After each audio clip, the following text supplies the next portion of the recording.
Hello and welcome to this episode of the Rest is Entertainment Questions and Answers edition. Hello, you are... Marina Hyde. I'm Marina Hyde. I'm Richard Osman. Yes. Lovely to see you again. Lovely to see Marina. you as well, Richard. Before we start with the questions, can I do some AOB? Yes, please. Sarah Freethy has written in. We talked last week about Katy Perry and the name of her album, 143 or 143 or 143, whatever it is.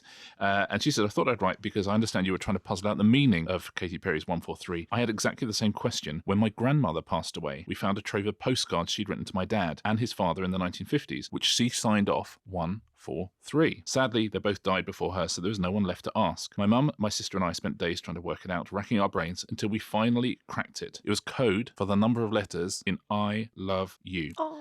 She obviously hadn't wanted to write something so personal on a postcard, so decided to put it in code instead. It is our family shorthand now. We sign off all our messages that way. That's nice. Wow, that story has presumably so much more heart than Katy Perry's new album. But I love that story, Sarah. Thank you for writing that. That's lovely. Isn't that gorgeous? Yeah. 143. Yeah, well, we'll see what the album's like, of course. But yeah, it's a lovely story. Thank you. Thank you, Sarah.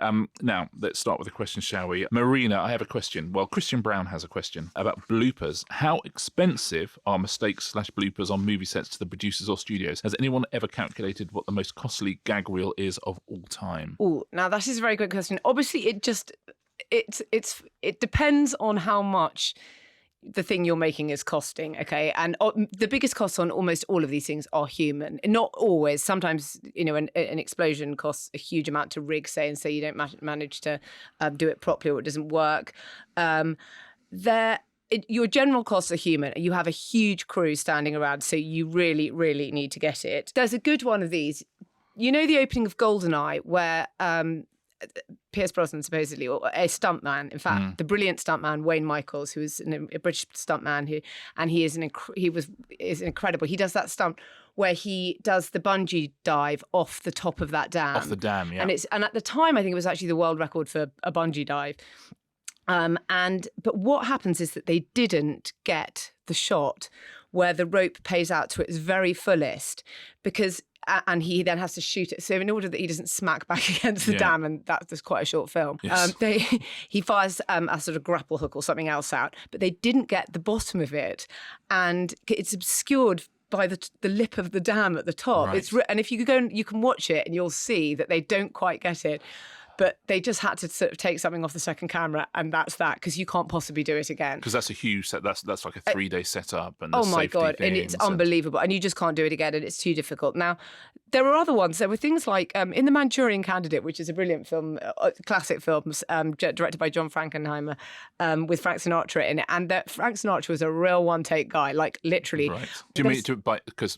Two ways you can mean one-take guy, which is someone who only needs one take because they always nail it, or someone who will only do one take because they want to go back to their trailer. I think in Frank's world, he was both. Okay.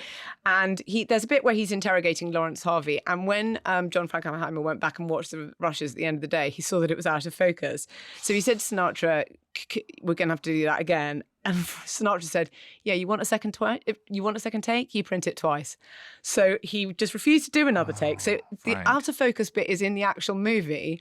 And all the critics thought it was really amazing, and it communicated Lawrence Harvey's kind of mental disintegration, etc., etc. There's some other funny ones. There's a Tarkovsky film called The Sacrifice where they burnt an entire house down, but the camera jammed, so they had to rebuild the whole house. I mean, this stuff is so expensive. Like they had to do with that pub in the Midlands when well, I think they're still trying to rebuild the crooked house bit by bit. In Con Air, when it crashes, the plane crashes into the Sands Hotel in Vegas, they missed part of that shot, and in the end, the way they edited it, but they actually ended up rebuilding lots of it to do it. Yeah, but sometimes it can be the expensive bloopers, or it can be. I've spoken to one director about an actor, very big actor, and they get something to their head of the way they want to do something. Right. You're thinking, this is not going to work. This is not going to be in that final movie. This is going to look a mess. But the actor is very, very powerful and will say, I want to do it this way. And so you will have to spend probably half the day shooting it from every angle, all the setups to that, and eventually they'll have a look and think, yeah, no, you're right, it doesn't really work, does it? So this director was saying, you can spend 250 grand just getting them out of their bad idea because you've got to go along with it. So it obviously depends it's always on the big budget things that the most expensive mistakes are made because everything costs so much. But I mean, another thing you'd say is lots of Marvel movies that don't have an Act 3 and then they have to go back and do reshoots for sometimes almost as long as what you've originally done the original film for. So that, again, the human cost, the cost of the crew is what costs. But also, if you're a sitcom, then actually they're hugely monetizable bloopers. If you go online and look at the impression counts for the American Office bloopers reels or Friends bloopers reels, they are absolutely enormous. They're huge, and also they're kind of joyous to watch. We love them, even if it's someone just getting a word wrong. But the scenes where people genuinely can't hold it together and they're laughing, on the day that will be incredibly frustrating because a filming day is a long day, and we're all and there's other actors who are waiting in their trailers to do their scenes, and there's a lot going on, and if you cannot nail this. But those things now exist forever and are highly monetizable. And occasionally, you'll see the odd thing with newer sitcoms where you think, "Oh, that's not really a blooper. You've just." People know now that when something messes up, they're going to be on a blooper reel. Just in the old days where you'd know that it'll be all right on the night. Yeah. Now you think, oh my God, I can't believe I said fish instead of dish. Oh my God, shoot me. I am absolutely crazy. And then a little look at camera. Did you get that? Get that blooper? But so in that thing where there's no big explosions or anything like that, and you can just retake and reshoot, then a blooper can be very, very valuable. For me, I like to see a blooper if it's a TV show. Yeah. But nobody wants to see all the bits where the movie went wrong played over the end of the movie. Oh, I disagree. Yeah. I think it breaks the world in a way. Like if you then you go to cinema and you watch The Godfather and then you watch all the bits where everyone's laughing. Yeah, I wouldn't do it on The Godfather. Yeah, but like Cannonball Run when I went Cannonball Run with you're right. If it's a comedy, fine. Burt Reynolds, and that's the first time I ever saw those sort of those blooper reels, and it blew my mind. That's still to this day why at the end of House of Games we always have a post credits thing of someone getting their prize, because I love a post-credits thing, because it's like, it blows my mind. Even now I'm like a 9-year-old going, wait, hold on, the program finished? They just done the credits and you're back on it? This is mental. I love that. I love it. They do it on Have I Got News For You sometimes, not often, but every time they do I'm like, whoa, my mind is absolutely blown.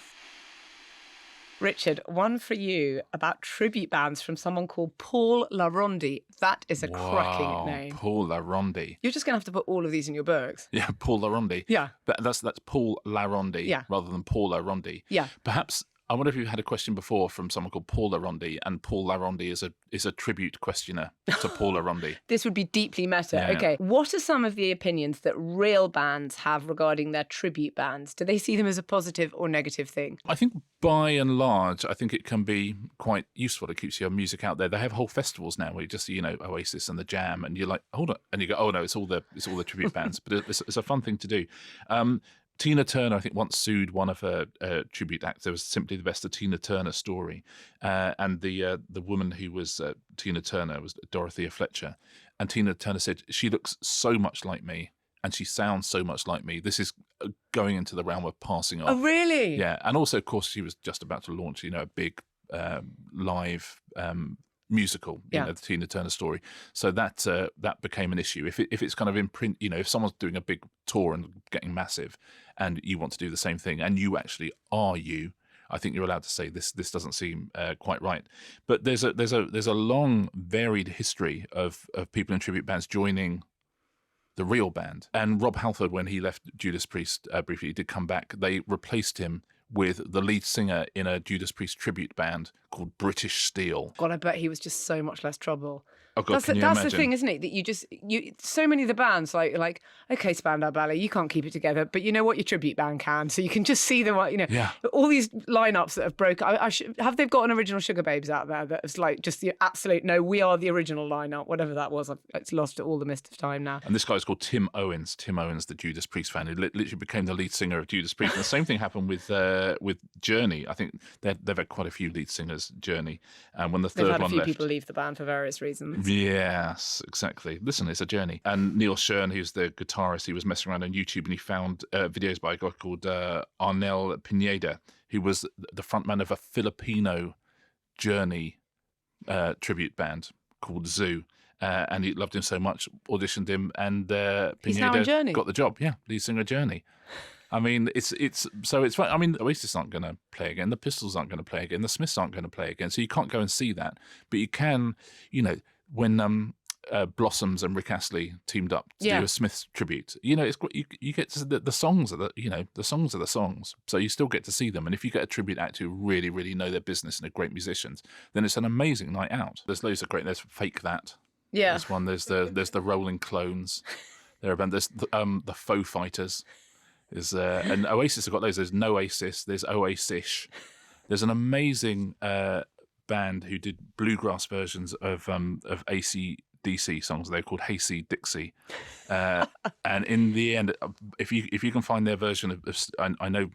Listen, this is a departure of Hasty Dixie. They did an amazing bluegrass version of Snoop's Gin and Juice, which is well worth finding. I will seek that out. Yeah, there's a Scottish Iron Maiden tribute band. You have to see this written down really, but they're called Iron Maiden, but with the iron like Iron Brew, IR''N Maiden.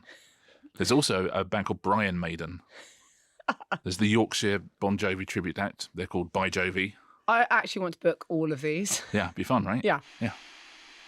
Marina, Lisa Burns has a question. We talked about Mr. Beast last week, and we said that he only uses his incredible sets once. So building these enormous things, and then you don't see them again. So Lisa asks, it got me wondering how green and sustainable the TV industry really is. Are these sets, for example, reused, restored, or forgotten and thrown away? Oh well, from my laugh during the actual question, I have to say that you always see signs around saying this is a sustainable production, things like that. I mean, I remember once being on set and seeing some claim about what that particular production's use of reusable coffee cups had done for the rainforest, and just thinking, yeah, someone's got the maths really wrong here. Because, by the way, you're making television, okay? It's one of the worst things you can do for the planet. You go and see these sets, and they're hanging around. There's huge generators. There's the lights. Everything about it is incredibly bad for the planet. And I have to tell you that very, very little of it is saved. A friend of mine worked on a film with this a very famous actress who really minded about the environment, and she, as a result, she gave everyone on the crew a wooden toothbrush because it's not plastic. It's like, yeah, you're making a movie, okay? Yeah. You're single. Don't worry about the wooden toothbrush. This is so much worse what you're doing. You got a car in this morning, as did everyone. Yeah, and that's not the half of it. Just the creation of this piece of content is incredibly bad for the environment. They don't. Basically, if you think about think about a big studio complex in the UK, you've got lots of big black boxes that need to be emptied the minute your thing has finished, and many of them are completely full of set. So when that goes, we wouldn't have any. We really would be overcrowded then, because we just live in a country full of film sets. I'm afraid it all gets. Very little gets kept. Some props can be kept and some things, but honestly, it would take more to sort out what could be kept and recycled than it. So I'm afraid lots of it goes. And sometimes back in the day, I remember actually hearing that the original Adam West Batman, where the sets are absolutely beautiful and incredible. And anyway, I can't remember which network it was on, and it was cancelled eventually after however many seasons. And people wanted some other network said in the US, we want to bring it back. Actually, it was so brilliant. Everyone loved it. And because the sets had been destroyed, they were so expensive and so beautiful that it couldn't make economic sense to rebuild them. And so I'm afraid that most of it just gets... there wouldn't be the room for it. Yeah, it's slightly different in television, I have to say, because you obviously come back if you're Have I Got News For You, or if you're Deal or No Deal, your show comes back, so and they're storing everything. Yeah, and there are big storage facilities around the country that if you go into, you literally walk around and you're on the set to Family Fortunes, and then you're on the set to Deal or No Deal, and then you're on the set for The Wheel. These things are all stored everywhere. So somewhere the Pointless set is stored, and House of Games set is stored away as well. So those things tend to be reused, which is good. And also, by and large, they won't be revamped for about 4 or 5 series. You'll get to the point where you think we need a little bit of a revamp now, but it won't be remaking the entire set. It'll be a little bit of paint here and there. And TV shows now have this standard called Albert, which is essentially trying to be carbon neutral. It's a sustainable television program. So as you say, I'm never quite sure what the figures are on that, but at least they're trying. So, you've always got like a reusable water bottle and things like that on TV shows. That seems to be the main difference. But But yeah, the sets to TV shows tend to be stored. If you ever go into the outer ring of TV Centre, you literally, all you're doing, you like walk past the This Morning set, and sets are kind of failed pilot quiz shows, but they all exist there for a long time. And sometimes on movies they reuse things. I think that it's the movie Dave about Kevin Kline becoming American president, and the set for that was so expensive and so big that Aaron Sorkin saw it and said, well, I can use this. And so the whole of the West Wing is based on the set for uses the same set as Dave. Things like that are useful, that are bankers, like, there's the green benches in the House of Commons. There's one of those. I can't remember where they got that one, up at Shepperton or somewhere like that. So if you're filming, you tend to go to some of these places, but there's a few of those, House of Commons around, so that you can use those, because then they will obviously, there's no point in doing that because people will use that again.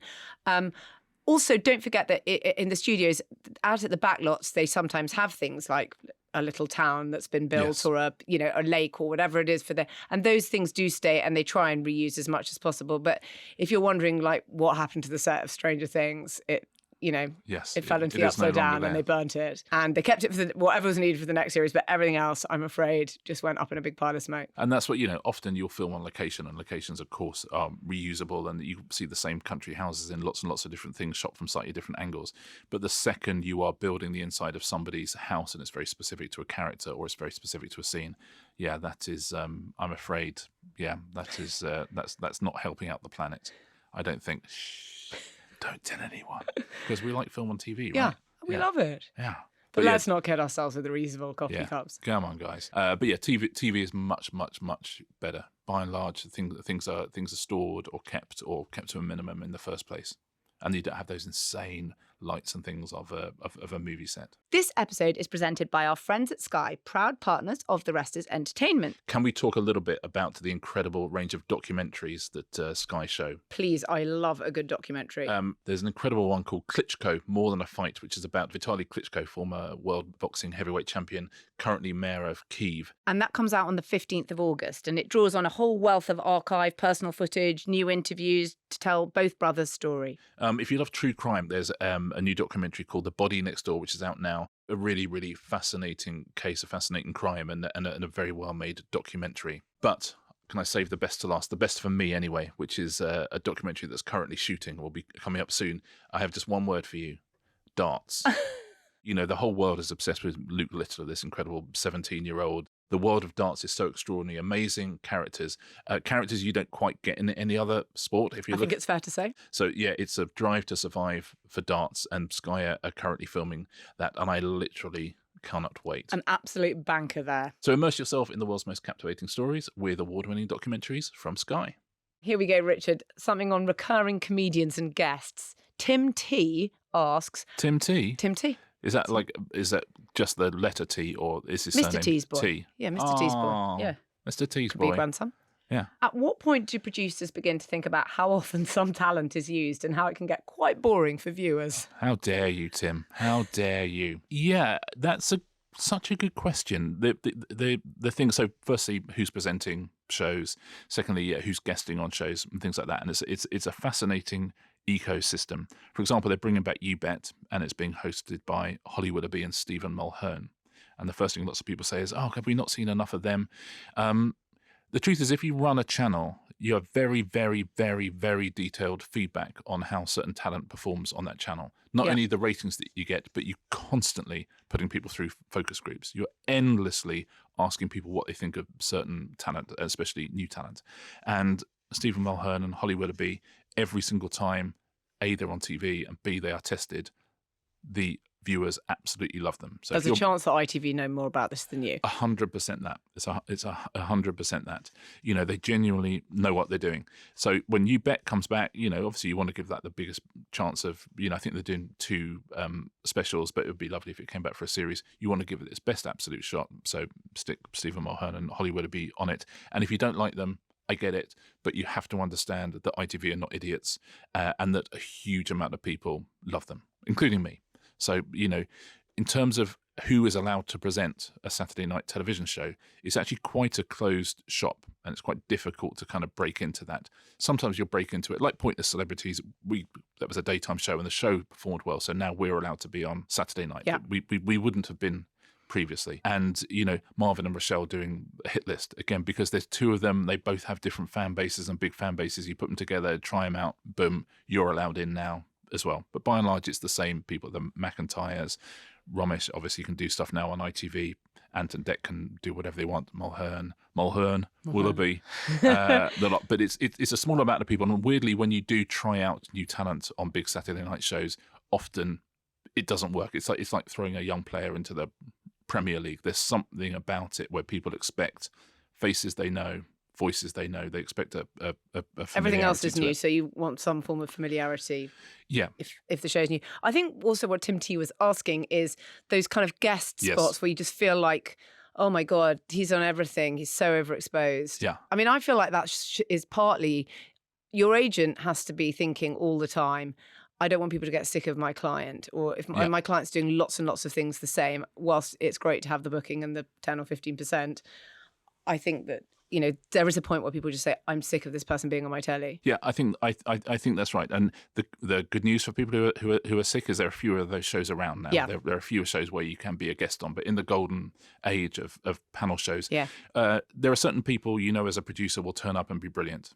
So you want to book those people, and you obviously want big names, and they'll get to a point where a big name will not come and be a guest on your show, so you'll keep booking them until they go, do you know what, I've had too much of doing this. Sarah Millican would be a great example. So Sarah Millican, so put yourself A in the mind of the producer and B in the mind of Sarah Millican, right? So Sarah Millican goes up to Edinburgh, we talked about this recently, suddenly starts getting a name for herself, suddenly starts getting booked on TV. So the Sarah Millican, who did not know this was going to be a living for her, she's going, this is unbelievable.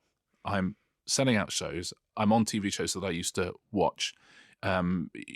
People are laughing. People are really enjoying it. I'm selling out more shows. So yes, I will come on 8 out of 10 Cats. Yes, I will come on Would I Lie to You, or do these shows. If you're a producer, you're thinking there's this great new piece of talent who every time she comes up does an incredible performance. So if you're making all of those different shows, you all want to book her. And by the way, you're all competitive with each other. So you're not thinking, how often is she appearing on TV? You're thinking, I wanted to be on my TV show. So that, as a producer, you're thinking that. As Sarah Millican, you're thinking, I can't believe people are asking me to be on these things. This is incredible. Then you get to the stage with, and this is how it normally happens, someone like Sarah Millican goes, I am on too many things now. I absolutely get it. And I know why I was, and I got incredibly excited. And the agent also is going, this is great. Suddenly you're selling 5 times as many tour tickets as you were, and everyone's happy. But you absolutely get to the stage where you go, I'm going to start saying no to things, and which is what I think Sarah took like 3 years off or something. And I'm going to do my own stuff. So that's just an example of how, from a piece of talent's perspective, they would think, and how, from the producer's perspective, I just want the best people all the time. Now, shows like Channel 4 were always incredibly good with 8 out of 10 Cats. They would absolutely fund so many tryouts and run-throughs to get new talent and new comics. And the job of that show really was, you've got big names on it, but you're also trying out new talent all the time. Mock the Week, actually, weirdly, after its first sort of 10 years, got very good at that as well. And, bringing on the James Acasters and Angela Barnes and Rhys James and people like that, finding new people. But yet, the basic problem, Tim, is when you're a producer and you've got a show, that show, it can go wrong if you have the wrong people on it. You can do an episode of your show and you think, oh, people didn't really say anything, or they weren't particularly funny, or they didn't meld. And when you've got people who for a fact are going to come on and be brilliant, if you can book Catherine Ryan or Rob Beckett and they're going to come on and they're going to make your show shine, that's who you book. And by the way, 95% of viewers like that and enjoy that. But it is one of those delicate dances of, do the producers work out that someone's been on too much? Usually the talent works it out first. So it normally goes, viewers work it out, talent works it out, producer works it out.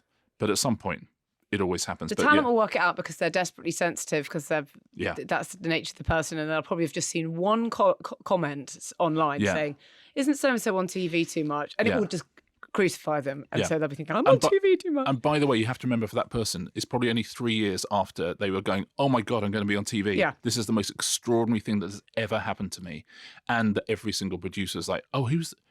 The second that you put somebody on, everyone else can have them on. I love House of Games because I can put people on that show who haven't been on other shows. Yeah. And then Would I Lie to You can see them for a whole week on House of Games, and they can put them on, and suddenly you're part of the circuit. But yeah, it's a weird sort of merry-go-round ecosystem. But everyone's aware, Tim, of what it is that you're saying. There is huge competition to book people who you know are going to come along and do a great job for you, and and are going to bring an audience to your show as well. But everyone is always thinking, am I on too much? Has this person been on too much? What do you do next? And then I tell you, it's absolutely exacerbated by this fact, which is people will say, oh, you've been on TV 4 times this week. It's just ridiculous, And you think, well, no, because you're watching Dave. Yeah. And you're watching Challenge, and you're watching something that I did 5 years ago, and then something I did 3 years ago. So literally, I mean, these shows are kind of like 5 years apart. They just happen to be. Can't legislate for my presence in the highlight repeats. I can't. But you really can't. But it does actually add to that feeling of ubiquity. If you're constantly watching Taskmaster repeats on Dave, that's something that someone did 8 years ago. You can't blame Ivo Graham if he's also on Live at the Apollo that week, because he didn't know they were going out in the same week. But it's people are cognizant of it, and it is tough to break into that world, is the truth. But we're always looking for people and new people to come along and be great. But yeah, I do think it's probably an issue that is going to be less important, because all those shows are only going to exist on Dave in the next few years. Marina, here's one for you. David Ayton says, my friend and I had a heated debate about this. I like a question that starts that. Yeah. Anna has double the amount of screen time that Elsa has, but he thinks Elsa is the main character, whereas I think Anna is. I would watch a sitcom about David and his friend. Yeah. What defines a main character in a film, and can you think of other films where the main character people think of has significantly less screen time than another character? This is a good one. I don't know, you see Elsa, she's on all the branding, but as you say, it is told through Anna's eyes. Is it Anna? Anna. Oh, I said Anna. Americans say Anna. But you can tell my kids are in their 20s. Yeah. You can tell I've seen this film 450 times.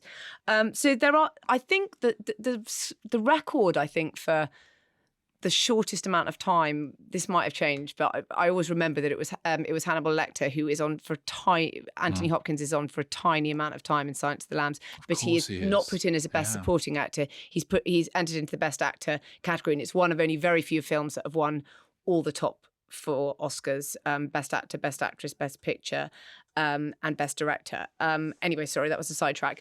But good sidetrack. A good sidetrack.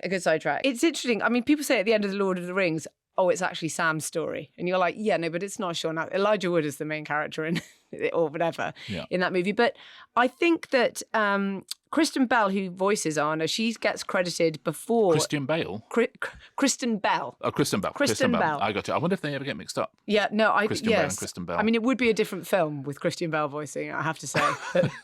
Then, would watch? Yeah, God knows I've watched the original version so many times. I've watched anything else now. We'd also watch Kristen Bell as Batman, by the way. Oh, yeah, absolutely. Oh, yeah, she'd be a monster. Yeah. Now, she who voices Anna is credited before Idina Menzel, who is Elsa on Disney+. But things like Beetlejuice, that's a short. He's Michael Keaton. We'll have to see what he gets in the new one. They're pushing him. So excited about I'm very excited about that. That's going to, by the way, be so huge. Yeah, just constantly recutting so that Jenna Ortega becomes more and more and more of a main character as this thing has gone on.